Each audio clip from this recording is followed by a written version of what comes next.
欢迎收看《寰宇全世界》，带您走进全世界。全球各地的观众朋友，大家好，大家平安，我是何荣。两岸大事国际焦点，深度剖析，打开视野。透过 YouTube 收看朋友，请您帮我们按赞、订阅、加分享，动动手开启小铃铛。也欢迎您告诉我们在哪个城市打卡收看。欢迎大家多多的留言，表达您的看法。好，来欢迎今天3位来宾。首先是清华大学讲座教授张燕婷教授，何荣好，大家好。另外，大同大学电机系助理教授张群宇老师。何荣好，各位观众大家好。还有淡江大学财经系教授聂建中老师。观众大家好。好，今天首先带着观众朋友们一起来关心的，就是这个礼拜在中国大陆晶片上面这个领域呢，传出重大新的突破。是路透社他们调查发现，中方秘密在深圳一座高度戒备的实验室里面呢，打造出了 EUV 的原型机。这台 EUV 原型机啊，是由曾经在艾斯摩尔任职的工程师团队所打造出来的。他们透过逆向工程仿制艾斯摩尔的 EUV 光刻机，而中方这台原型机呢，宣称已经能够成功产生极紫外光，但是还没有办法制造出这个可用的晶片。而北京方面现在设定的目标是在2028年之前，以这套设备制造出可用的晶片，但更确切的时间点会是可能落在2030年。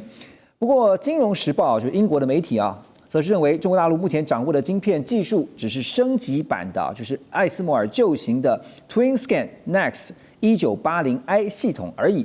好，路透社现在爆料，这《金融时报》也做出了他们的分析。不过，我们要问张老师的，就是中国大陆在自主研发这个 EUV， 其实他们一直不断在尝试，尤其面对美国施压给荷兰这样的一个围堵封锁之下，挑战跟突破的方式怎么看？那其实因为这个中美之间已经打了这么多年了，那我们也知道说，其实这个从川普第一任的时候，其实就已经开始有这个部分。那其实在中国的这个部分，他们其实很早就已经认知说，既然我买不到，或者是只要是别人的，就有可能我就有可能受制于他。所以其实，在那个之前，其实就已经在开始所谓自己想要能够可以自己做，就想办法自己做。那针对这个部分来讲，那甚至在今年年初，其实就已经有传出来，在深圳的时候就已经有所谓的这个有一张在神秘的实验室有一张这个照片，那号称说是 EUV， 因为那台设备上面有写前面3个字写 EUV。那但是后来被证实说，它其实是这个 EUV 光源里面的一个干涉仪，量测的这个部分确认或者是这样验证的这样的一个设备。那但是呢，其实在这过程里面，其实这个今年来讲，其实已经好几度这样子，一下子可能有人传出说有这个风声，一下子又没有很确实的这个证据。那实际上来讲，我们可以确定的是，中国其实第一个一定是倾尽国家之力，然后呢，第一个不会是只有一个单位，它会是好几个研究单位把这个所谓的这个曝光系统，我们叫做曝光机，中国大陆叫光刻机的这个东西来做拆解。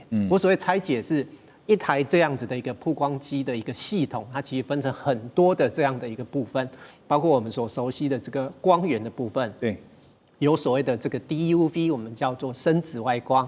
那更短的这个紫外光，我们称为 EUV 极端紫外光。那 DUV 它的光源的波长是193奈米的这样的一个波长，那 EUV 呢是13.6奈米，这2个相差其实非常非常的大，差了10几倍。那也因为这样子，所以这2种不同的光源，它在设备上，在所谓的制作的原理上来讲，就有很大的差异。那这个第一个部分光源来讲，其实中国大陆其实有很多的研发部门，或者甚至很多的公司，其实都在做这个研发的这样子的一个开发。那在这里我们有这边提到是说，尤其像最近提到的这件事情，就是这个有一位曾任这个艾斯摩尔的这个中国籍的科学家研究人员林楠，对，他这个发表了一个最新的这样的一个研究成果。那主要来讲，就是在针对这个光源的这个部分，荷兰的艾斯摩尔的它采用的这个技术是用2氧化碳雷射把这个锡的液滴，这个在高压的环境之下去轰击它，那这时候轰击的温度是22万度，所以是非常高的一个温度。那接下来还要再轰击第2次，那把这个第2次的轰击的时候，才会产生出这么短的紫外光。那因为这样子来讲，所以就导致了这样子，它整体的这个效率其实没有很高。是，那这当然也有延伸到我们所说到说，为什么用 EUV 这么耗电？因为它其实在这整个过程里面，它其实这个雷射产生这个极紫外光的这个效率，对，其实没有办法很高。是，那中国大陆呢，因为这个受限的问题，所以它没有办法取得这个2氧化碳的雷射。那因此，雷射的光源可以用其他的方式来开发，或者是来想办法自己做。那他们就想到，就是像我们所谓的这个固态雷射。那固态雷射的意思就是说，就像我们这个大家都看过那个雷射笔，教学用的那个雷射笔，对，我小小的一颗我就可以打出红外线。是，现在它可以做到瓦数很高。那所以呢，林南这个的研究就是。我既然没办法取得2氧化碳雷射，我就用这个固态雷射的方式来产生出这样子的一个光源出来。那当然，这个目前来讲，这个研究成果证实这个方向是可行的。那但是这个效率上来讲，还是没有办法真正量产。就金老师这样的分析，其实就是说，只是时间问题哈。现在已经有原型机出来了，那虽然现在还没有做出可用的晶片，但是只是时间早晚的问题啊。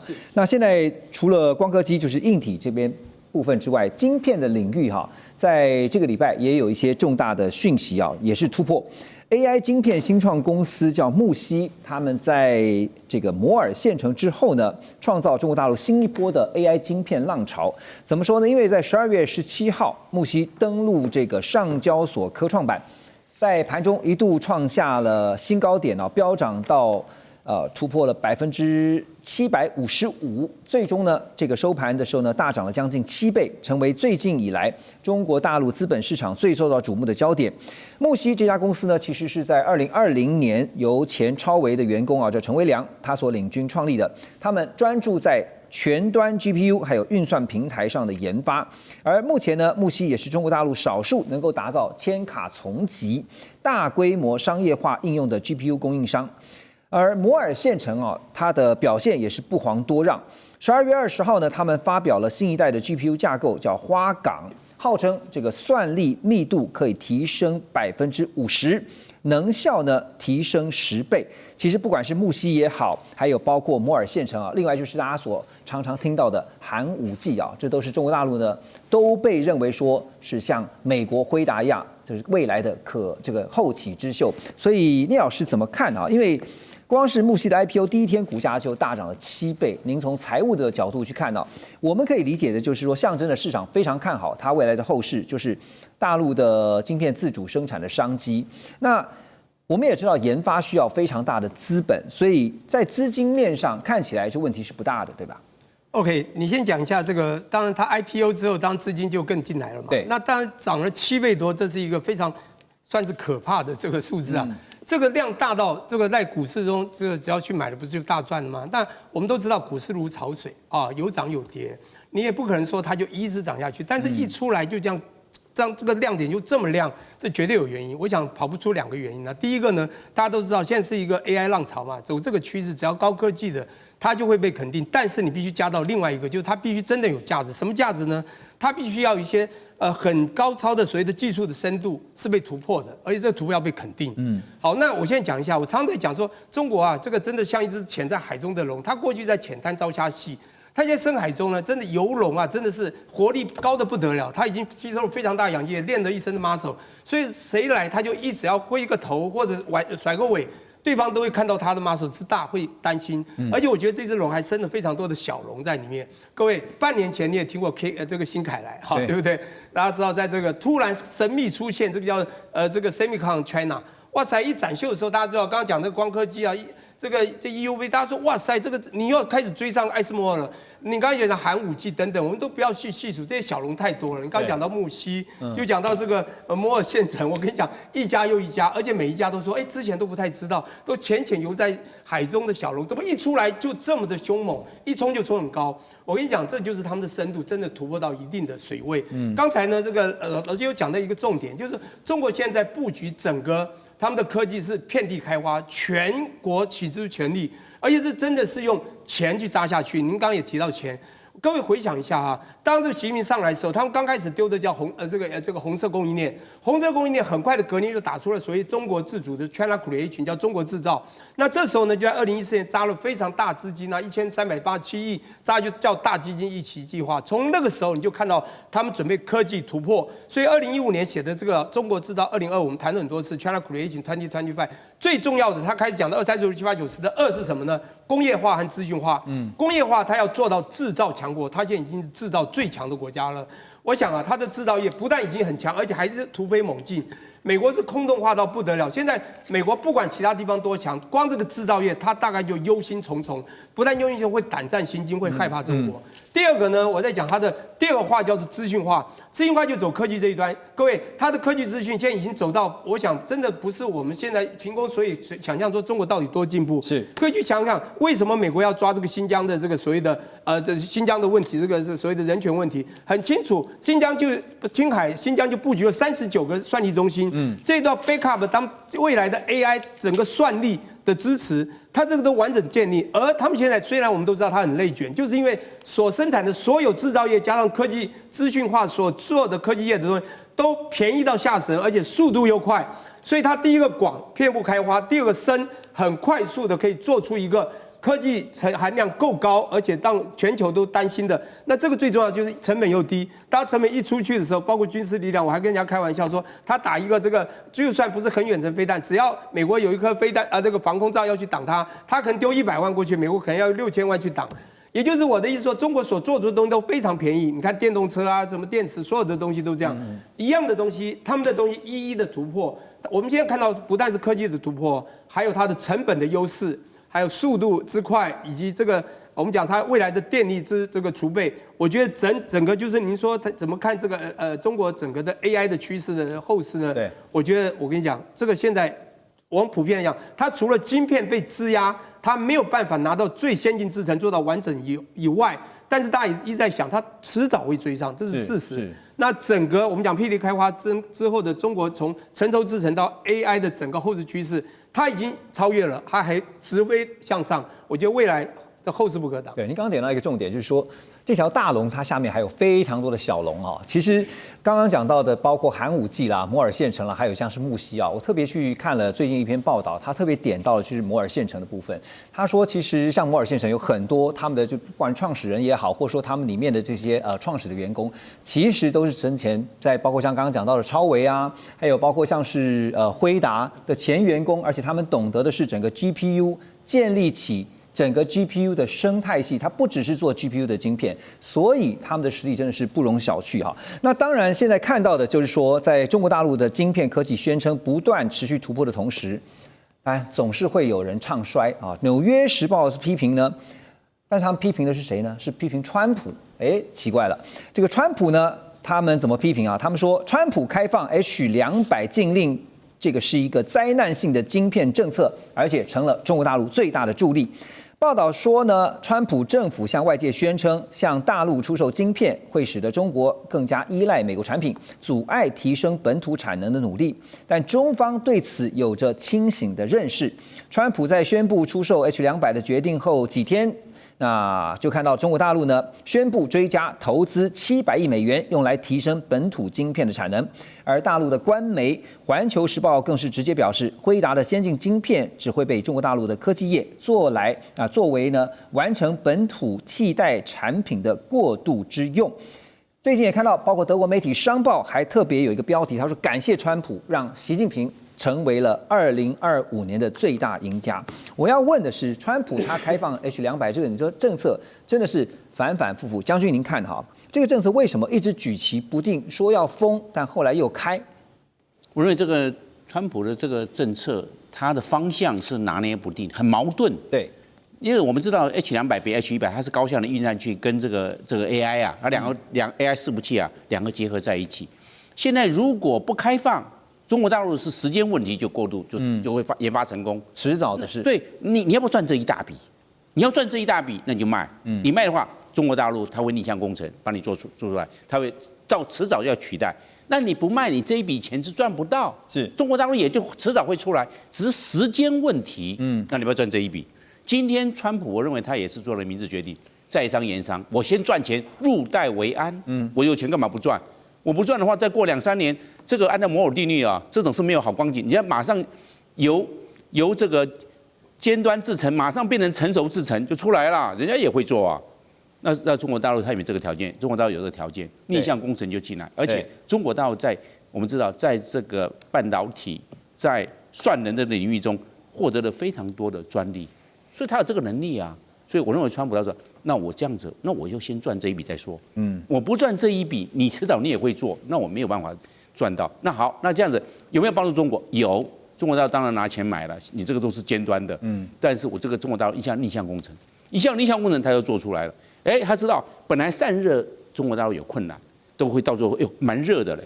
但是我一这样我也知道了，拿了H200之后，我知道散热要怎么改良，我知道了就改良。花了2年改良，它也散热成功了，算力也快了，散热也成功了，中国大陆也会了。但问题是美国赚到钱啊，对，那中国大陆提早了1年或者2年，它也达到了这个从尖端制程过渡到成熟制程，它也会做了，变成双赢。所以川普今天讲要双赢还双输，对，那川普走双赢，我先赚钱，你赚提前量。你提早2年达成，所以川普后来他会精打细算。对啊，那宁可双赢路线，也不要变成双输路线。真的，将军讲到重点哈，这个从来都是双赢，而不是零和游戏啊，不可能永远都是赢家。那等一下来看，当然中美之间的竞争是永无止境的，最新的战场在玻利维亚，马上回来。欢迎回来。除了晶片战，接下来我们要来看的是资源战啊。这个中美双方现在在南美也布局资源战，要争夺的是高科技产业所需要的原料。而最新的战场就在玻利维亚。玻利维亚蕴藏的锂矿是排名全球第一，那产量呢？这个就是蕴藏量啊，高达了2100万公吨。跟阿根廷还有智利呢，因为他们一起拥有58%，占全球58%的藏量，所以呢，他们并称为南美锂三角。从2006年开始啊，玻利维亚在近20年来都在外交上是倾向中国大陆的。不过新任的玻利维亚总统呢，就是中间派的这个罗德里戈·帕斯呢，在11月上台以后，面对通货膨胀率升到20%以上，创下30年来的最高。那所以呢，他宣布要向川普政府寻求金融援助啊，同时向外国的投资者开放巨大的锂矿藏。好，现在拿着巨大的锂资源来向美国求援，那这样会真的就是颠覆了中国大陆对于南美锂矿的一个控制权吗？而且我要问的就是，聂老师，您觉得美方帮得了这个忙吗？中方又会坐视不管吗？我先讲美方能不能帮忙。大家都知道，最近他们丢出了一个新的法案，叫 NSS 嘛，是 National Security Strategy， 国家安全战略。但这是什么版？缩小版，战略缩小版。也就是他知道他自己力量真的不太够了，制造业空洞化，钱有限了。我努力的要 MAGA 把钱弄进来，就全球当提款机，努力的把各种好的资源弄过来。造船业要弄也缓不济急，这个晶片从台湾很好带了啊，一下弄几个厂过去，弄一些技术人去，可是要好几年之后，所有的舰艇、军舰，所有的东西要盖，他们现在制造能力缺，所有东西都要好几年之后，那所有东西都已经落后他们现在一个最大的对手中国的时候，他有能力吗？因此，他 NSS 的重点就是各个我的民主盟友，请注意，你们以后呢要自己要照顾自己好。我会支援你们，但是你们要承担自己责任，有没有？里面最重要就在强调这个，所以他有没有能力？说有还是有，在全球民主联盟之下，全球都知道最生活愉快，然后 GDP 最高，然后最享受阳光、沙滩、海岸，还是美国。感觉美国就是西方面就是最进步嘛。所以任何一个稍微有危机的国家，第一个想到还是美国，在整个国际中一定还是，尤其中南美洲，当然跟这个美国就是不管怎么样，南美这个也比较靠近。还有，我觉得现在主要有一个重点，就是这一次啊，在11月8号上任的这个他们玻利维亚才刚改选，对新的这个 PAS 这个总统呢，他是一个讲不好听是很保守派的，也是比较右派的，是比较属于现在当然就是现在全球都右派都变政治里面的主流，对不对？也比较请这个美国这边呢，因此他还有，我觉得这是第一个。第二个呢，我觉得他为了要自救，因为他们这次产生了一个很大的结构性破坏的经济问题。他这不是通膨而已，让民生这个问题是，他根本没有钱还外债了。他的整个外汇储备啊，啪，突然大降了85%，整个那个 foreign reserve 已经缺空了，他没有办法还，他必须用一些招数，有他的资源去求援，世界最大的老大哥还是美国，对，这是一个主要原因。但是我觉得他可能搞错一个地方，就是我刚讲 NSS 这个问题，美国已经不再是过去那样的美国了，而这 BUS 呢，他搞错一个东西，他跟中华民国以前在1919年就已经签约，当然后来是中华人民共和国取代了很多的位置。1985年跟中华人民共和国签约到现在，其实非常友好的，一上来就要砍断，就要拿部分过去的资源要去向这个美国讨好。我觉得你看出来一个问题，就是这个总统他可能认知有限。因为他国际宏观不够，他不知道这个世界的变局变成什么样。我相信这个，我们讲不管他的国多大，你刚讲的离三角嘛，阿根廷啊、智利啊，还有他这些国家都我们讲了，我们其实台湾是一个智慧城市很高的，那些国家智慧城市并不会很高。总统他认为他跟美国关系好，他其实并不了解国际宏观，他更不会知道中国已经发展到什么样。像我们所讲的中国的起步啊，外军事科技的力量，他不会知道，所以他会觉得我现在要救国了，先抓紧老大哥再说。那最后的重点就是你讲的，美国基本上先自救了，要不然就有部分利益去帮他了。最后还是没有办法。如果他真的做多了，中国再去插手，最后美国还是会被抵制到很惨。这才是关键，就是美国现在还有余力在经济上面去援助这个玻利维亚嘛哈。玻利维亚现在讲得很清楚，就是 show me the money 哈，我要钱啊，我就是要钱，我有锂矿场，但是欢迎你们给我钱。可是呢，在倒向美国的同时呢，也有分析，就是中信期货也指出啊，2026年将会迎来锂市场本轮周期最后的投产高峰，因为在全球这个锂资源呢供应量预计会增长30%，而增量主要来自于中国大陆、非洲这些地方的新建还有投产专案。那中国锂矿产的这个锂产量啊逐步攀升，明年预估将会超越澳洲，成为全球最大的锂矿生产国。产能攀升就会导致电池级的碳酸锂供过于求，所以造成了这个价格也持续探底啊。所以最近也看到中国锂业陷入了这个亏损的状态。而有亚洲锂都之称的江西宜春，在12月12号也看到他们发布了关于锂公告，注销27个这个采矿权的公示，计划要注销27宗采矿的许可证。所以市场就是这样子，供不应求跟供过于求问题都很大。那是不是意味着说，就算现在中国大陆失去了玻利维亚，张老师您觉得也暂时不会影响到中国目前在锂矿产业的龙头地位？好，那其实第一个我们先看的就是，为什么供不应求这个部分，我为什么要关闭的原因？那这个我如果关闭是因为我经营不善把它关闭，那当然是一件事情。可是如果今天另外一件事情是因为我在针对我的这个整个的发展里面，我把我整个包括所谓这个采矿的这个成本、提炼的成本，整个是相对比较高的，或者是造成所谓比较污染，或者是一些就是效率比较没那么好的，我把它做关闭，那其实是一个不见得是不好的事情。是。那所以呢，其实针对我们这个部分来看，其实这个供过于求这个部分来讲，其实主要来讲，它其实这个关闭的原因是因为价格太低，那所以对它来讲，我们都知道供需的这个部分的问题，所以我今天我如果把我的供应的部分降下来，我这个价格上来讲就会比较恢复到一个平稳、比较正常的这样的一个价格。是，所以第一个问题，它并不是因为这个就是相关的这个问题所造成，我才把它关闭的，并不是经营不善的问题。对，那再来讲就是说，我针对矿产这个部分，我们其实就跟先前所谓这个稀土的问题一样，你有产量，这是第一个条件。第二个条件来讲，就是所谓你的这个提炼的这个技术能力到什么程度，因为这个才是你整个完整的架构来看这整个成本，然后相关的这个整个的生产的部分。那在中国的这个提炼的相关的这个技术，其实还是相对是比较好的。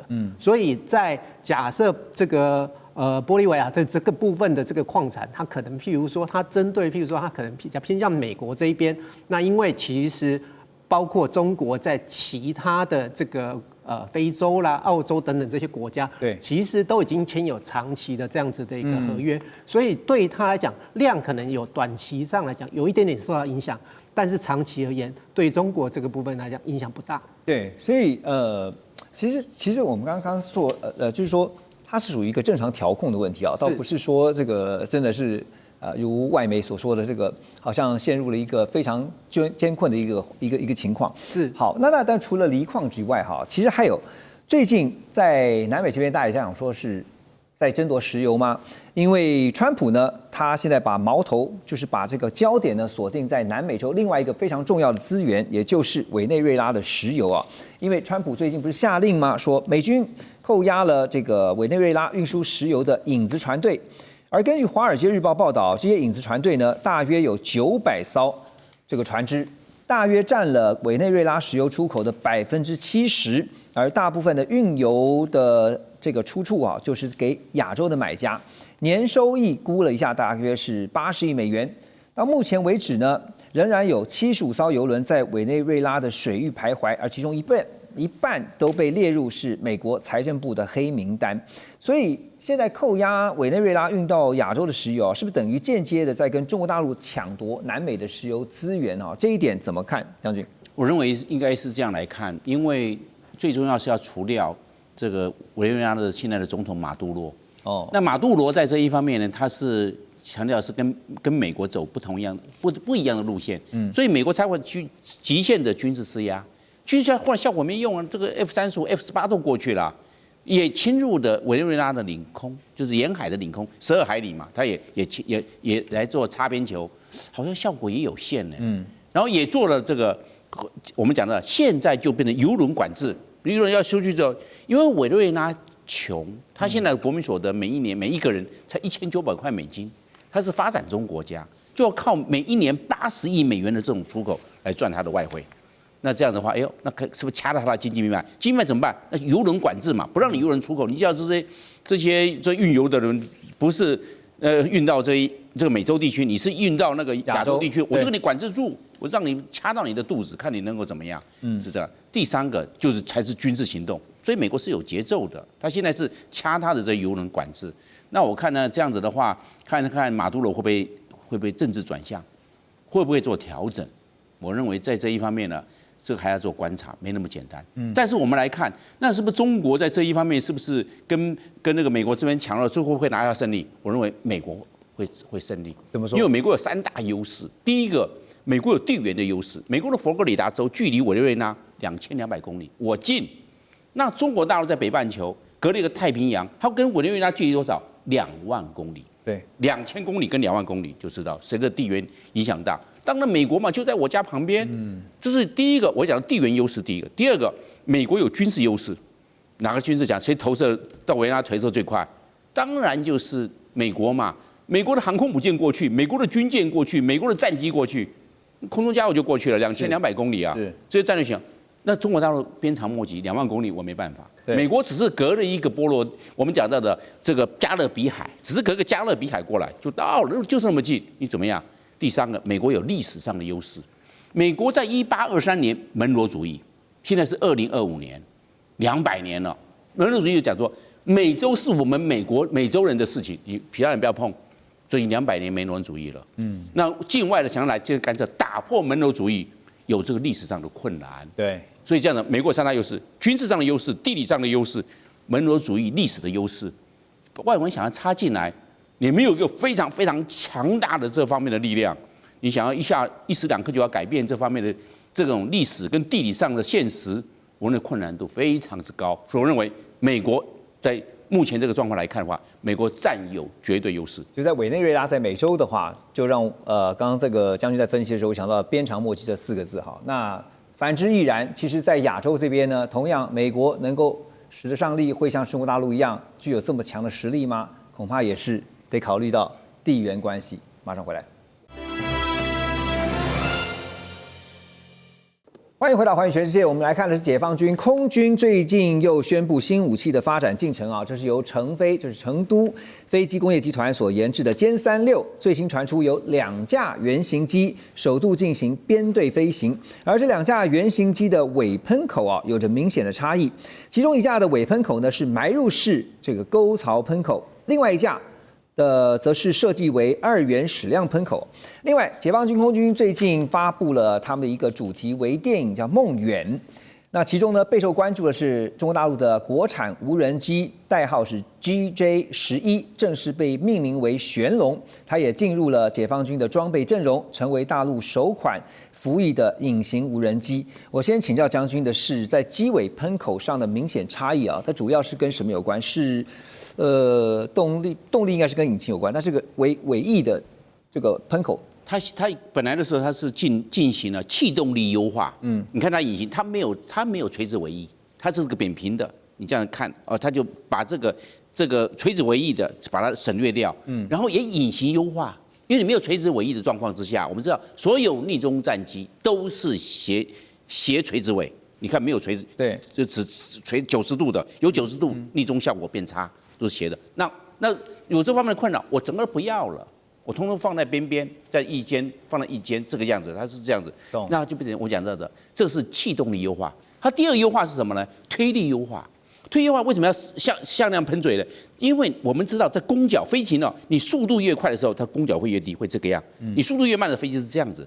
那我在这个地方，但是我的喷口喷出的气体的角度永远不会变，都是向下喷，但是不一样。我这个向量喷嘴会针对我的弓角来调整我的喷口的位置，哇，这样子变成推力最优化，在电脑经过换算，我这个就自动调整，不是人控制，是我们讲的线控制，电脑控制，那就变成推力优化，推力优化它因为它这个我们讲的歼36是全世界第一款3个发动机的歼击机啊，战斗机啊。以前都是就双发动机或单发动机了，没有3个发动机，因为它背上还有。所以这可以增加在空中的缠斗力。这个我们可以讲增加空中的速度，还有我们讲的节油。就是说我的航程会变远，我可能可以到达4000公里、5000公里，我可以做长程的这种攻击，或者是渗透轰炸。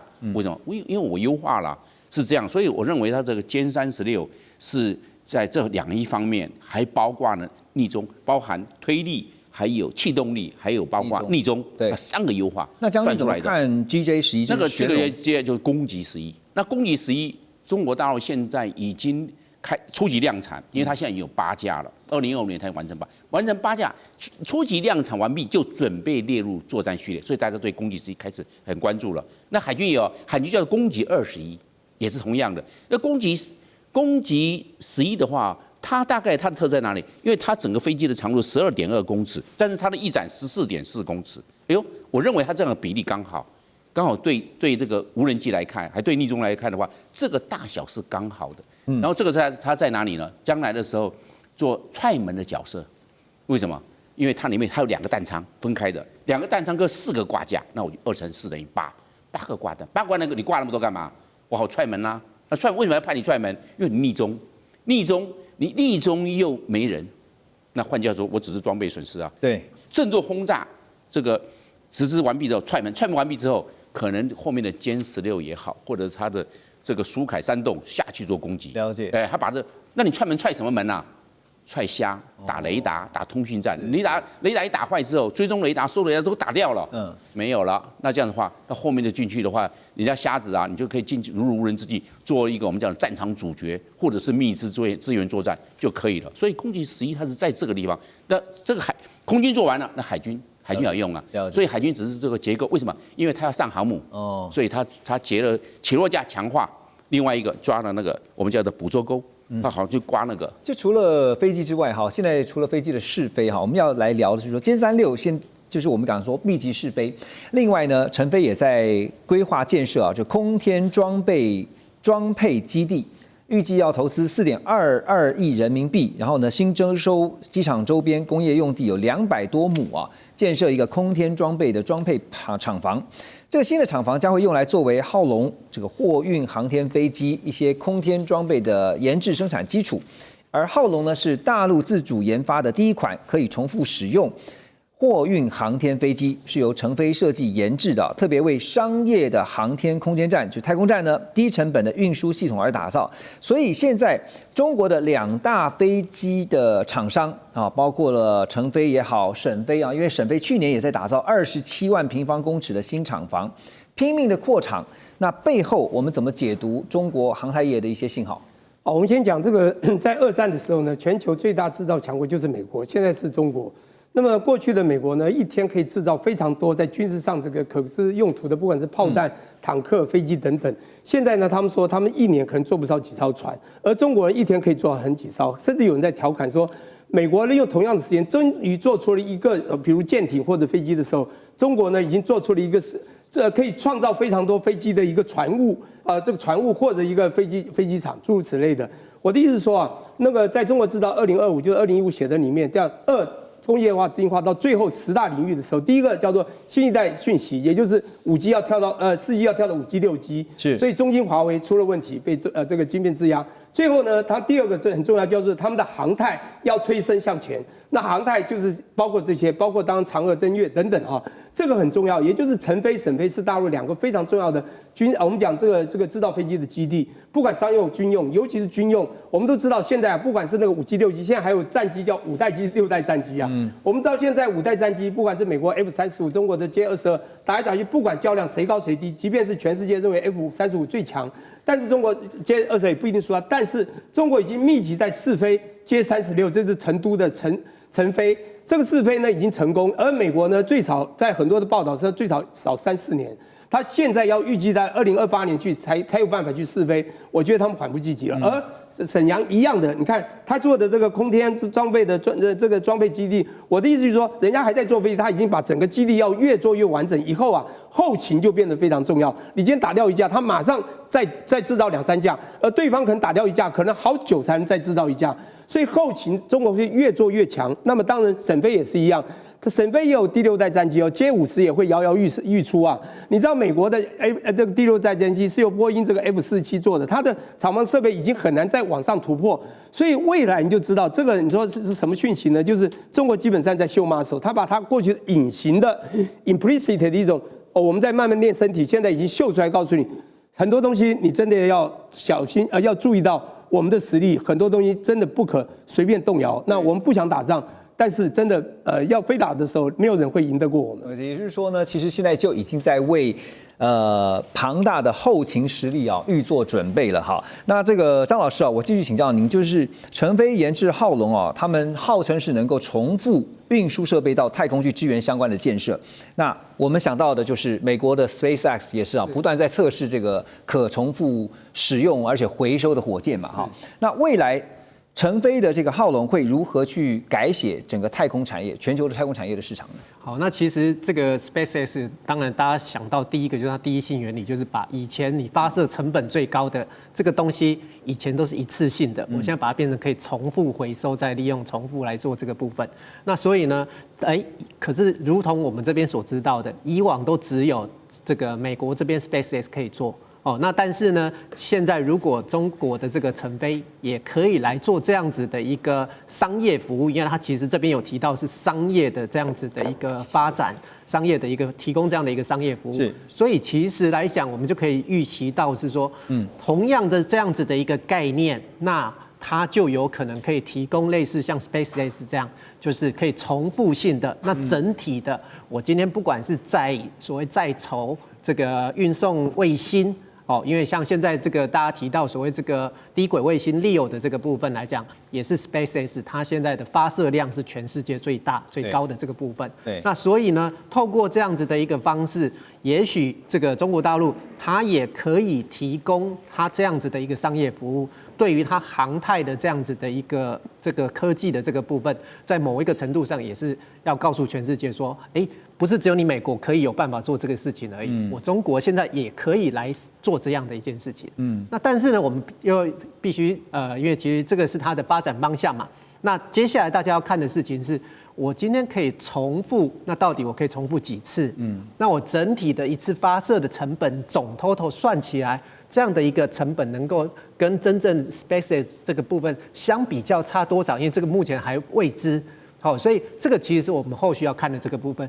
但是在这里我们可以看到，中国这边很强大的这样的一个企图心。对，是。而且其实这就让我想到说，中国大陆的制造实力是不容小觑的，是非常强大的。然后刚刚我们特别讲到说，美国这边的 SpaceX， 那现在讲到的浩龙其实就是对标啊，尽量的去想办法说，我可以跟美国并驾齐驱。而且其实中国大陆还有一个优势啊，就是他们常常引以为傲的，就是 CP 值非常的高。是啊，特别还强调说好的东西，然后呢，但是价格是相对来讲是比较低廉、比较便宜、比较平价的哈，甚至是白菜价啊。未来如果在应用在商用领域的话，那这个白菜价都可以进太空的话，那真的是非常诱人的。是。那我要问的是说。不过回到一个关键性的问题啊，也就是说，在这个未来的重复使用的运输设备上面，它的品质跟它的安全可能会是最重要的关键。这一点我怎么看？那其实因为这个部分来讲，就像我们如果同样在看当初 SpaceX 在开发这个所谓重复性的这个部分来看，它其实也是这中间过程也不是那么顺利。所以其实我们就像我们刚刚所提到的是，我们要看它接下来发展出来的这个可回收的这样子的一个包括是火箭啊，或者是整个回收的机构机制这个部分来讲，到底做到什么样的程度？这要从它的规格或者是整体来看。那但是我们可以预期的事情是，在一开始。它绝对不可能像 SpaceX 现在可以提供这么多，我一次可以几十颗、几百颗的这个小地方的这个卫星上去，然后同时就直接部署。那这个是目前我想这个是也不可能直接一触即成哦。但是可以看得到的是它的这个方向是就真的是在秀它的 muscle 出来，而且可以感受到中国大陆强大的企图心。是。好，等一下回来我们要告诉大家，跟大家讨论一件事情，就是在第一岛链。要打造所谓的飞弹防御网或者是攻击网，怎么看？马上回来。好，回到节目，我们继续来关心的是国安局啊，最近的一份最新报告指出说，美军借由和日本、菲律宾联合军演的机会，正在建构第一岛链的飞弹网。那其中呢，包括了美国在12月18号宣布的对台军售案。而在增购海马式多管火箭系统的部分啊，还包括了420枚最大射程有500公里的 M57陆军战术飞弹，也就是平常大家所听到的这个 ATACMS。那另外呢，还把提风中程飞弹机动部署到日本山口县，还有菲律宾的三苗里市省。并且呢，把这个射程290公里的 Nemesis 反舰导弹系统啊，往前推到部署在日本冲绳啦、宫古岛、石垣岛，还有菲律宾的巴坦岛。现在日本呢，还规划在九州北海道要部署射程900公里的岛屿防御滑翔弹，而菲律宾呢，则会在吕宋岛西部巴拉望省部署射程290公里的布拉莫斯反舰飞弹。听到了一连串都是飞弹，所以。简单来说，就是要建构一张飞弹网哦。但是这个飞弹网，我们讲说它有防御，它有攻击，防御跟攻击的能力怎么评估？将军，我们来看的话，就是美国希望在打造把第一岛链变成这个导弹长城。你看一个岛链这边，从日本的琉球、台湾、菲律宾一直过去。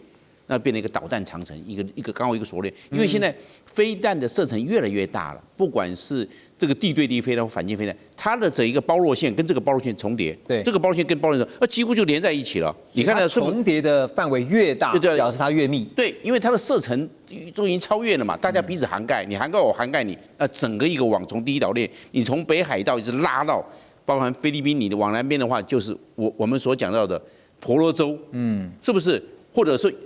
或者是你往婆罗这边走，这整个是不是就是整个一个导弹长城？那当然，你不管是海马斯火箭，你看现在可以达到500公里，刚开始出来的时候只能达到140公里，现在增程可以达到500公里，布拉莫斯是250公里了。那有地对舰，也有中岛，你提风是中岛，垂风中岛的话，它是打到地对地，那就这样子，那你换掉越来越多，还有的这个地对空，那你是不是整个这个？导弹长城就出来了，但是我问你，这样听起来是不是它感觉好像是一张隐形的墙？对，就是对，就像长城一样这样。对，就变成一个这个隐形的金钟罩这样出来了。但是问题是出来几个，第一个，我们看中国大陆现在已经研发出更多的无人机，也包括9天无人机变成无人机的母机，那空中的话就可以放变成蜂群战术或蚂蚁雄兵，对着你这些导弹基地做破坏。对，它虽然不会做一个重大的摧毁，尤其是堡垒啊或地下工事比它强，我没办法。但是问题是你这些导弹都有的是没有是在会机动的，被它侦知到的话，它直接给你破坏掉了就够了。它这个蜂群战术或者是蚂蚁雄兵，就把你无人机，它有廉价无人机把你就干掉了。第二个，将来会有中国大陆甚至俄罗斯来看的话，会有更多的高超音速飞弹，你根本拿不到，直接对你目标也做破坏。就是说，大家可以先制攻击啊。那这个无人机也好，高超音速武器也好，那是不是就会达到一个把你这个针对的跟你把它破坏、把它化解？另外一个我们来看的话，就是讲到的那个，如果这些阵地是固定的呢，不是机动的，很容易被锁定。因为你有没有打带跑？没有打带跑，好，那你就准备被干掉。那换句话说，这些也是问题。另外一个我们所讲到的，就是它的抗干扰能力。你这出去了，中国大陆它有电磁战。让这个电磁干扰把你干扰掉，你就失真了，你就没办法做最后的定位了，等等。那我认为回来到最后面，我认为还是个数量是关键。数量够不够？你一天就打几百枚，你一下就耗光了，你能够撑多久？导弹长程你的数量有多少？大家变成这要不要 all in？ 你要不要收哈进来？你 all in， 人家也 all in， 这个是问题啊。那你能够撑多久？导弹长程能够发挥多大的时间？你瞬间可以，但是长时间撑得下去嘛？对，可能不够了，用光了。对，那最后一个我讲到的，就是我们说的，现在美国跟这些国家啊，都是单一安保。美国没有像北大西洋公约组织复合式的安保，它单一安保。那美国跟日本，美国跟菲律宾，它没有一个像北大西洋公约组织。那大家就看看乌克兰战争，大家都在隔岸观火，那是你的事情了。那就这样了。中国大陆只要针对一个就好了。他只要针对菲律宾就可以了，那菲律宾就很孤立无援，因为大家其实都在当观众，那其实菲律宾就吃亏。对，因为你是单一对。因为在亚洲这边是没有一个像是北约那样的组织的，就是说，将军刚刚就直接突破盲肠了。如果今天菲律宾如果真的因为涉入然后被攻击了，日本会出手吗？不见得。但日本如果被攻击了，菲律宾会出手吗？不见得啊。就连美国也不一定。好，那但是将军刚刚有点到了，数量是关键。而且其实这个数量就想到说，你的量产能力，你能力到底有没有达到一定的这个水准跟标准啊？因为现在我们提到的说这个飞弹网啊，就像刚刚将军所形容的，在第一岛链要形成一个长城，这个飞弹长城，其实目的就在于说不让中国大陆的航舰突穿出去第一岛链。那所以呢，现在西太平洋啊，你看到美军的战略想定就是到处去部署战略的飞弹阵地，而福斯新闻网也报道，但中国大陆也没停下来，20多年来在准备反介入跟区域拒止的作战方面，同样也累积了3500枚飞弹，这个数量是远高于美国的2500枚飞弹。将军刚刚讲数量啊，光是数量一来一回就1000枚了哈。那依照美军的规划呢，到2035年将会增加部署大约15000枚的长程反舰飞弹。而目前呢，美军飞弹的主力啊，还是以战斧巡弋飞弹到标6为主。而根据《华尔街日报》的报道说，中国大陆呢，则是以东风17啊，还有东风26这些极音速飞弹作为他们的主力。好，现在美国你说有飞弹，中国大陆也有飞弹，大家飞弹拼飞弹。谁怕谁？好，美军现在打算在2035年要把飞弹增加到15000枚，这是一个目标。但拉回到最现实的层面啊，我想继续请教将军啊，因为考量就是两国军工产业的能够制造的量能啊，这一点又怎么看呢？我认为这从3个因素来看，第一个这些包含美国、包含日本、甚至包含台湾，甚至包含菲律宾，它有没有办法团进团出？因为大家都有各国的利益的考量，大家利益考量是不一样的。对，你怎么样团进团出？那你没有团进团出，你就不能单打独斗。那单打独斗，任何一个国家我讲过，包含日本、包含菲律宾，要跟中国大陆单打独斗，那你是输的。中国大陆可以各个击破，这绝对没有问题。第二件事情就是说系统的整合，日本的Link 22，台湾系统 Link 16，菲律宾还没有 Link 嘞，那大家层次不一样，你怎么整合在一起？就好像啊，一个自由班，另外一个是放牛班。你这班放牛班你要鸡兔同笼，怎么沟通啊？这个整合问题很困难。对，因为档次不一样。日本跟菲律宾档次差，菲律宾差很多，你怎么整合？我认为整合是困难的。第3个困难，我认为是产能的困难。我们看啊，大家现在数量每一个产能多少，每一年产能多少，这是你账面上好看。那实际上，美国的合约商各个合约商，这个弹头的合约商、导引段的合约商、推力段的合约商，还有电站的合约商，哇，好多合约商。你怎么整合？对，有的生产的快，有的生产的慢，对，有的它要智慧财产权保护，有的它是可以做局部的释出跟开放。哇，你这个问题是你要，我们知道按照一个短板理论啊，这个木桶它能够说那个水的量是以它最短的那一根来决定它的储存量。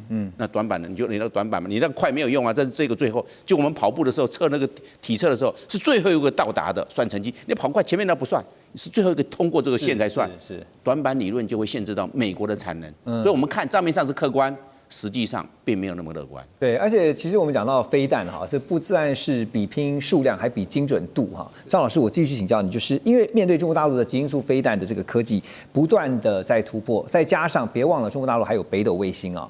那个北斗卫星的定位是非常准确的，所以实力都不容小觑。中美两国的飞弹在精准度上这个比拼啊，您觉得会取决于哪些关键的科技？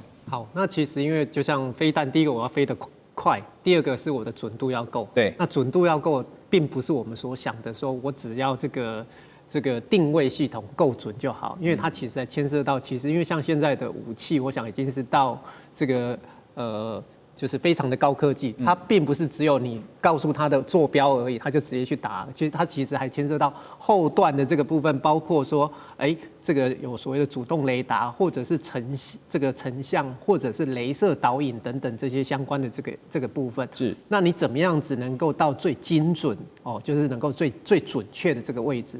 那实际上来讲，这个并不是只看说我的这个卫星定位系统这样子的一个概念而已。那同时呢，我们的这个武器，所谓飞弹，因为它其实我们这个非常高速，那同时也是非常高温。那先前我们也在讨论，在这个武器系统为什么跟半导体有关？因为我们都想到说，为什么一般的这种飞弹武器都是成熟制程，为什么会跟先进制程？为什么需要这个3奈米、2奈米的？因为其实现在很多我要做这个计算，我要这个模拟的这相关的这个部分，要算力，我要可以做及时的反应。